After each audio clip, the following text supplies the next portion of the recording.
Update lang tayo dito sa Manila Bay, kung saan yung ginagawa nilang pagtambak, no? Ayan. So yung tambak ngayon guys ay nandito na sa pinakadulo, malapit na sa tapat ng Baywalk.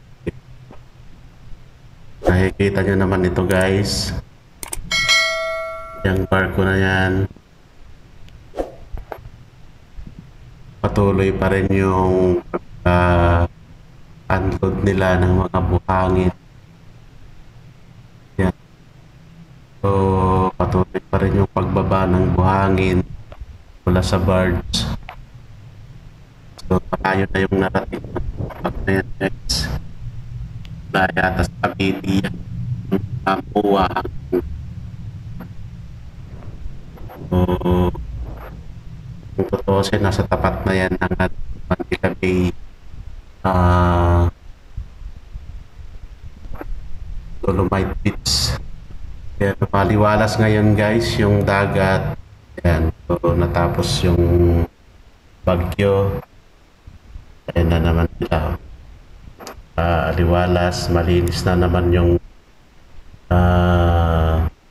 Dolomite Beach.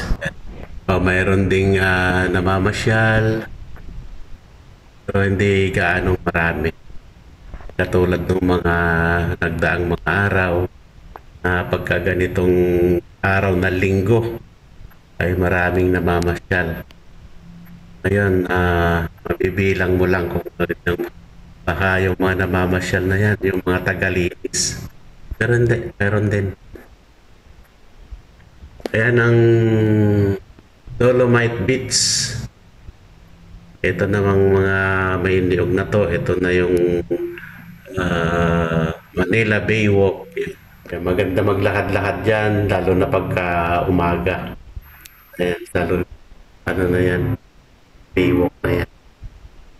Hanggang doon yan sa may parte ng CCP. Kaya kung gusto nyo magpapawis, mapasyal lang kayo dyan.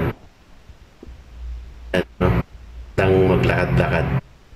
So ayan guys, salamat sa panonood at sa susunod na video i-update ko ulit kayo kung ano yung mga ganapan dito sa